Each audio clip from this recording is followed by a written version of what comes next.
Good day and welcome back to the Vitality Project. I'm Dr. Bob and I want to welcome you. Thanks for joining me here today. In our most recent post here at Your Vitality Project, we discussed creating what we called wiggle room around stress. What I'd like to do today is to dive in even more deeply into a very specific kind of stress, namely fear. One of my favorite contemporary authors in the whole realm of spiritual practice is the Buddhist teacher and nun Pema Chödrön. You might be familiar with her. One of her most influential books is entitled The Places That Scare You. That's exactly what we're talking about here, is the places that we're afraid of within ourselves and between us and others. So let's talk about that. I'll tell you what, let's do an application today, an exercise that will give you a chance to kind of feel into this. And we're going to spend the next few posts examining fear, first of all, to identify it, and then secondly, what we can do about it. So for today, I'd like you to start by listing three things that, to use Pema Chödrön's language, three things that most scare you, things that are on the front burner for you right now.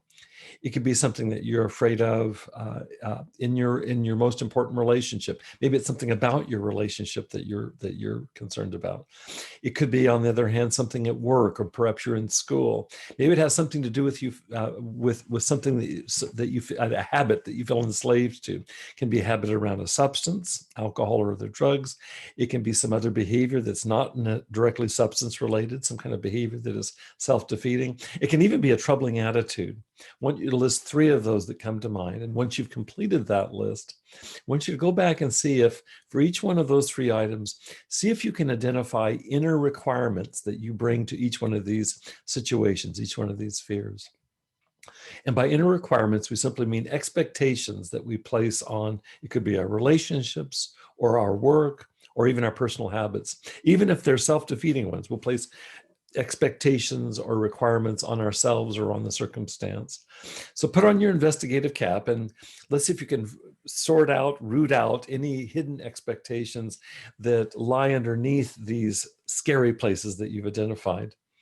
The final thing is I want you to journal your self-reflections here just for a minute or two. Ask yourself this question: what does my making this list and then examining it for inner requirements, what does it open up for me? Perhaps it opens up increased clarity about some things that I've been kind of hazy about. Maybe it opens up further curiosity. I want to find out more. Whatever you find out, bring it to our next conversations, because we'll be following up on this exploration of our fears and how we can move through them and transform them, okay? I want to thank you. In the meantime, between now and when I see you next, please stay safe, be well, and come back and join me again soon. Thanks again.